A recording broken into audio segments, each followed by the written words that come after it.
One of the cool things about us here on Seahawks Today is the Noti Gang. Those are the elite members of this program that we call Seahawks Today. Those are the people that are the first to know when we have a new video posted on the channel. And whether it's a trade video, maybe we're going live, whatever it is, a watch party, they know about it first. They're the Noti Gang around here. I am going to invite you to join the said Noti Gang. All you got to do is hit the bell icon and turn on notifications. That way you never miss a moment of Seahawks Today. Spam Noti Gang in the comments section. If you're part of the Noti Gang, we'll get started with today's show. The Boz is in the chat. By the way, a little tease for Sunday. We're giving away something cool involving the Boz. Stay tuned for that. Where was Jake Bobo last week? Hashtag Seahawks. Boz, I'm glad you asked. Great question. 9 snaps is all he got. And I understand D. Eskridge is now back in the rotation for the Seahawks, and he's been activated and all that. I understand that D. Eskridge is involved. But for me personally, I'm not looking to take away snaps from Jake Bobo to go to D. Eskridge. Given the choice, I know the Seahawks may have D. Eskridge listed as their number 3 receiver, but to me, I think that's just silly. Jake Bobo has earned the right to be on the football field, to see significant playing time. Every time he's out there, he makes an impact. We've seen it already. I know he's not the fastest guy, but, man, he does a really good job of getting open and creating plays. I want more Bobo. I don't want more D. Eskridge. I want more Bobo. Dang it.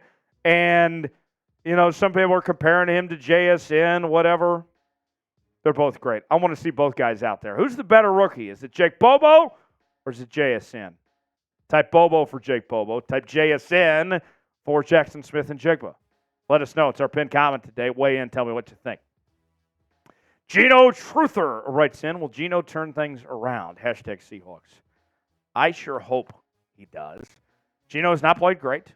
It's no secret. The last 4 games have not been his best by any stretch of the imagination. But here's the thing. We have seen Geno go through these peaks and valleys before, when things are going really good and when things aren't going not so good. And the reason why I believe that Geno will turn things around is because we've been in this boat before. We've seen Geno go through these situations in the past. And I personally am confident that as this offensive line continues to get healthier and heads on the right track, that Geno is going to get back to being his old self. He's got the talent around him to play at a high level. They do need to run the football more. I get that. But we know who Geno is. We've seen him, what he's capable of. He puts in the hard work. I think Geno's going to get back on track, and we're going to see Geno lead this team to the playoffs and potentially a division title. Do you believe in Geno? 12s? Geno needs us now more than ever. I need you to hit believe in that chat. Type B for believe. If you don't believe, tell me why you don't believe in Geno Smith. This is our guy. We ride or die with Geno, for better or for worse. Type B for believe, D for don't. Let us know what you think.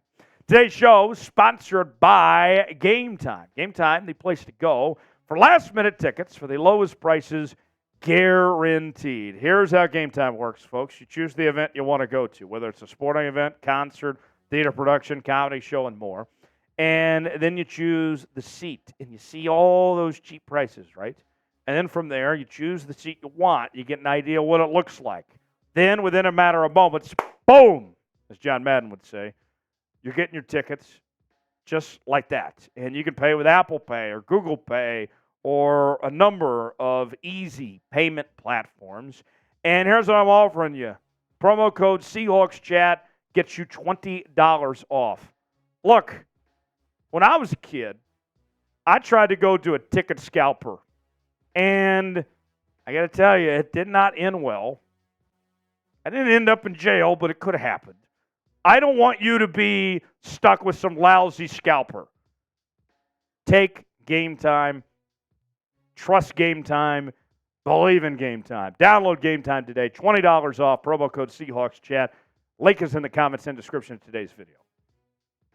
Nick Fury, happy birthday to you, Nick Fury. Thanks for chiming in, my guy. Hashtag Seahawks, hashtag Papa Seahawk. If the Seahawks do decide to draft a QB, who do you think would be a good option? Glad you asked. There's a lot of good options in this year's draft. I think this is the best quarterback draft class we've seen in a long time. Caleb Williams, he may be a little crybaby going home to mommy, but he's still a hell of a quarterback. Drake May, I really like a whole lot. I like Drake May better than I did any quarterback last year. And then you go from there. Shedeur Sanders, if he comes out, potentially. Riley Leonard at Duke is another possibility. Quinn Ewers is an option. There's a number of good quarterbacks in this upcoming draft as far as that goes. Michael Penix, I know a lot of Seahawks fans are going to bring up and would love to see him stay in Seattle. The Seahawks aren't going to be in position to draft a top 5 quarterback, but probably somewhere between 10 and 25, potentially room to move up. It's going to be the Shedeur Sanders, Quinn Ewers, Michael Penix, Riley Leonard class of quarterback you could potentially add. Mike writes in, just curious, what do you think the possibility of the Seahawks getting a proven QB in the offseason, maybe Kirk Cousins? The Seahawks have the veteran quarterback right now, and that's not the future. We've seen everything else from the Seahawks team is about building for the future with what they've invested at corner, what they've invested at running back, what they've invested at receiver, on down the line. It's all about getting younger. And that next one is the quarterback position. Kirk Cousins, sometimes when he's cashing paychecks, he's stealing money.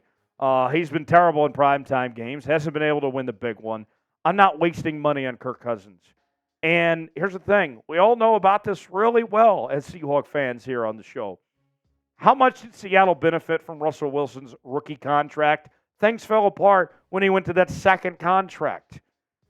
We would love to benefit by having a cheap rookie quarterback, not just a guy that's young that potentially, you go with as your franchise guy for years to come, but also be able to capitalize on spending at another position instead of the quarterback spot. So, no, not a veteran quarterback. That ain't the solution. Caleb, what should we do to mix up our play calling? Run the damn ball! I've said it over and over again. Come on. More Kenneth Walker, more Zach Charbonnet. Why aren't we running the football? And we've heard Pete Carroll and Shane Waldron say, we want to be a run-first football team. Well, then do it then. Damn it. Run the football. And north-south. I don't need to see all the east-west shenanigans and all that. Run the football. Run the football to open up the passing game and the play-action passing game and all that. That's what I want to see. Run the football more. Virgil writes in, are we not using our tight ends enough in the passing game? Yes, that has been a problem since really Pete Carroll has been in Seattle. He's never been big on whoever the offensive coordinator has been of using tight ends effectively. You go all the way back to Jimmy Graham, and that was a problem back then.